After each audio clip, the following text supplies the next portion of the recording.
Well, I tried to make a clear back iPhone 8 like I've done with some of my Android phones, but unfortunately I failed.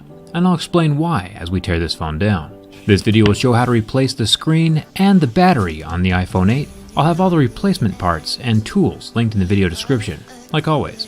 Let's get started. The screen removal for this phone is very similar to the iPhone 7, with two proprietary pentalobe screws at the bottom of the phone. Once those are out, I'll grab my suction cup and lift up on the edge of the screen to release some of the tension with the frame. Then slip my thin metal pry tool between the plastic edge of the screen and the metal frame of the phone. Now the iPhone 8 is IP67 water resistant, just one step behind the LG V30 and the Galaxy S8. But that means there's some adhesive holding the screen down to the frame, so I found it easier to slip in just the tip of my tool and slice through that adhesive. It's excruciatingly important to not touch any of the fragile ribbon cables along the right side of the phone. They damage extremely easily. Also, your phone will not be water resistant after this repair, but it's also not water resistant with a cracked screen. Before the screen comes completely away, there's a series of clasps at the top of the screen, so I'll wiggle the display down just a smidgen to clear those, and then I'll fold it open like a book. Now that the screen is lifted away, we want to disconnect the battery. We'll find that connector under this metal plate with the 4 normal Phillips head screws holding it down. Using my plastic pry tool to not short anything out, I'll unclip the battery connector like a little Lego, and then pop off the screen and home button ribbons. They unsnap like Legos as well. There's one more ribbon at the top of the phone for the front camera and sensor array.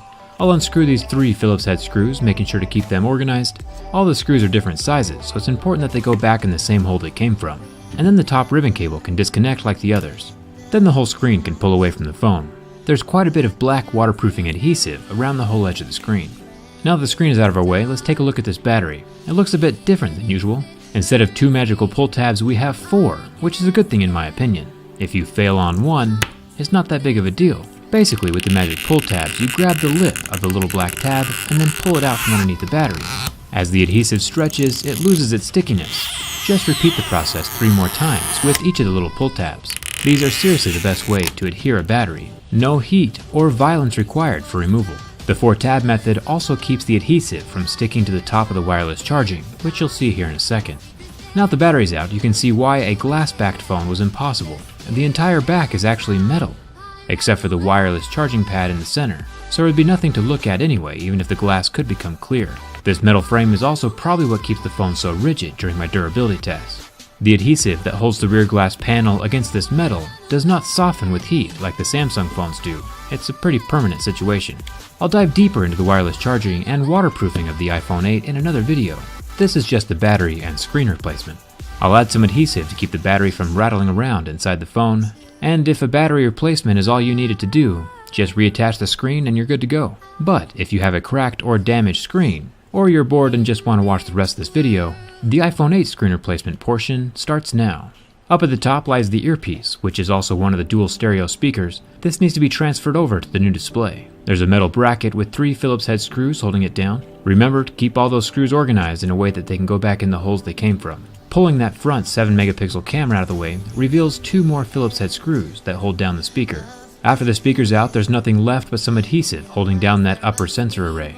It's important not to put too much pressure on the ribbons as you lift them up. These are about as fragile as paper and can tear, so if you want to keep things functional, go slow and be careful.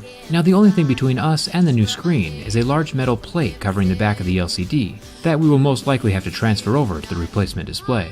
This has Apple's usual proprietary Y000 screws, also sometimes called the Y.6 tri-wing. It's funny that no matter how hard Apple tries to keep people from repairing their phones, the same people develop new tools to get around these barriers. Speaking of barriers, remember that part where I said to keep your screws organized? That's especially important with the home button. This thing is finicky.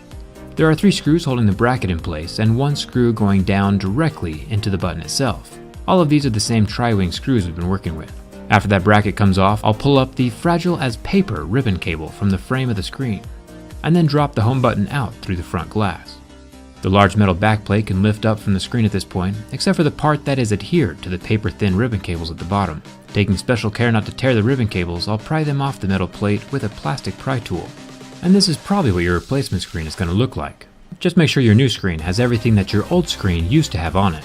Now at this point, you're either exhausted and stressed out from opening up your expensive phone, or maybe asleep from listening to me talk. As long as you kept your screws organized and haven't sneezed them off the table yet, The assembly process is pretty simple. Tuck the screen and home button ribbon cables back up underneath that metal plate and screw it down, with the 3 screws on the left side and 3 screws on the right side. After that, grab the finicky home button and push it through the front side of the screen, aligning the ribbon up with the screw holes and the pin on the frame. The metal plate goes on top of the home button, and the 3 screws around the edge are fine. But it's important not to torque down the center home button screw too far. Don't even make it tight. It needs to be snug and firm, of course, but screw it in too tight and the home button might not work anymore. So be careful. Once the home button's in place, we go up to the top for the accordion-like sensor array ribbon. I'll start with the rightmost box sensor, plop it into the square hole, and then fold the whole thing over to the left, lining everything back up with the grooves they came from. The golden circular pads at the bottom that give signal to the speaker line up with the 2 pins to keep them in the correct location.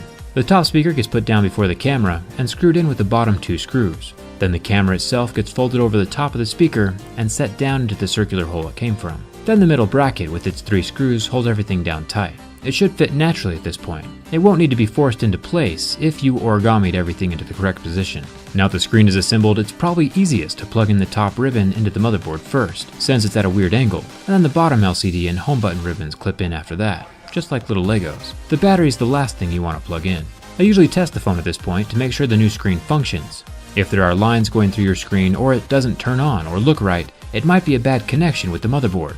Or it could just be a bad replacement screen. Double check the connection first. If that still doesn't work, maybe you screwed something up during the repair. Things can always go wrong with a phone as complex as this. The metal brackets that cover the connections keep everything down tight, just in case you ever drop your phone, nothing will come loose. 3 screws on the top metal bracket and 4 screws on the bottom metal bracket, all different sizes, so make sure the screws get back in the right hole. After all the screws are back into place, the phone folds shut like a book, and the top of the screen lines up with the metal frame first, and then the sides clamp in all the way down to the base of the phone, which clamps in last, and has the bottom 2 screws. And everything works. I'm kinda surprised myself. I'm going to do a complete wireless charging teardown and waterproofing analysis in my